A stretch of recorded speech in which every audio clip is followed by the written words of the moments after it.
Hello and welcome back to In Time TV's On the Edge, Conversations on Emerging Medical Technologies. I'm Dr. Jonas Moses, and with me today, Mr. Roger Stark and Dr. Sarah Sawtelle.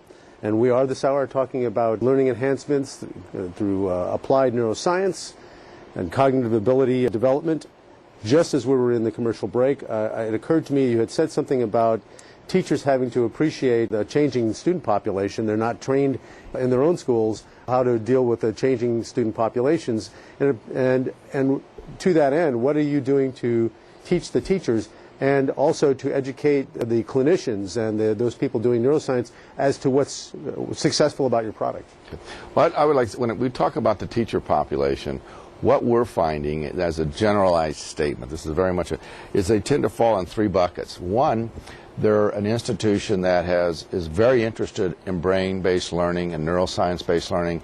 They've actively pursued various types of tools and initiatives that they can help and work with, and they really believe the brain is relevant to learning. And then the second group is kind of, they're quite not sure. They think there's some relevance, they think it's kind of tied together, but they haven't quite connected the dots, and they want to know more about it. All right. And then the third group, they have all kinds of reasons as to why they don't want to get into it. Okay? But my thinking is if you keep doing what you've always been doing, you're going to keep getting what you've always gotten. And one of our people the other day, it was a big challenge, they said, you know, we have great teachers, and our teachers can't work any harder. And we have great administrative staff, and our administrative staff cannot work any harder. And you know what? I want to tell you something else. We have great students. Do we have students that have challenged and learned and have issues? You bet. But they're good people, and they're working real hard. And nobody can work any harder. You know what we got to do? We got to do something different.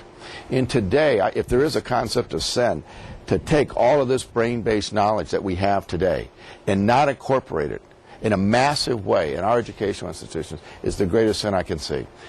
The state of Texas is the first state in the union. I want to bring this up, and everybody that's listening, push your congressman, push your senator, had just enacted a neuroscience bill. They are the first state in the union to pass a neuroscience bill that's mandatory that pilots and studies take place utilizing neuroscience in their classrooms.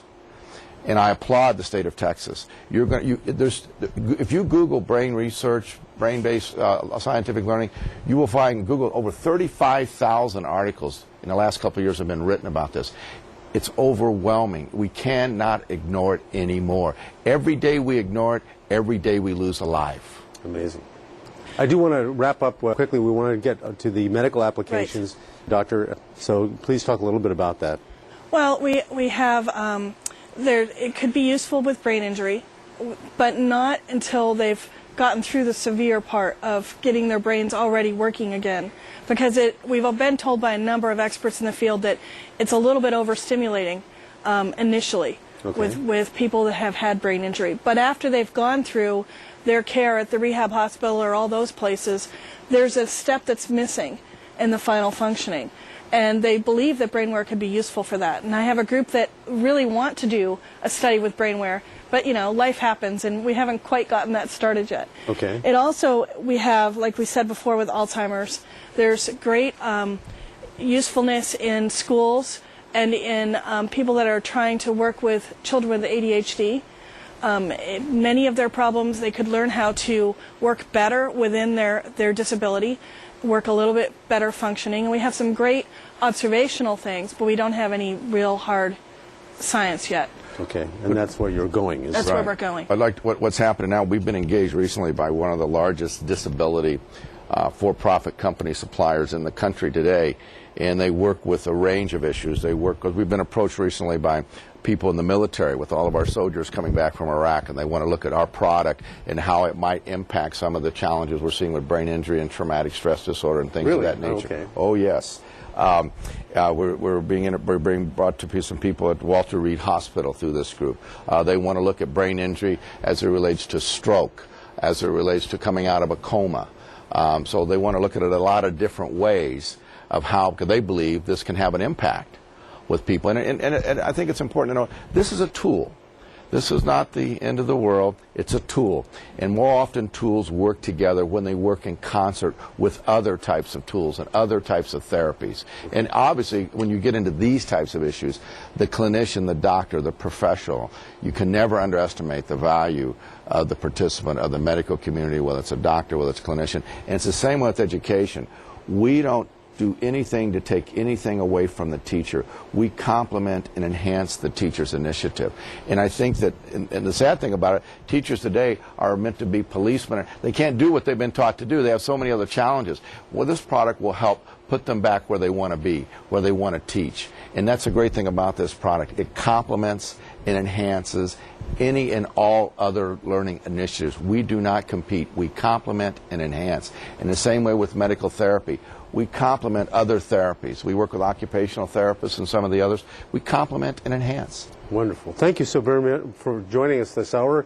I've been joined this hour by Dr. Stark and Dr. Sarah Sawtelle of Brainware and the Learning and Enhancement Corporation. Thank you so much for joining us. I very much enjoyed it. Thank you, Doctor. Very much appreciate it.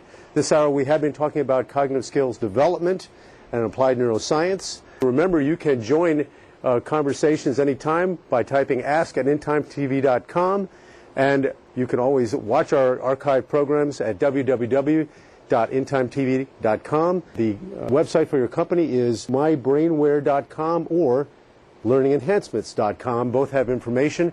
Learningenhancements.com does have information about the whole company as well. As always, thank you so very much for joining us. The hour has flown by. We do hope that you'll join us again next week.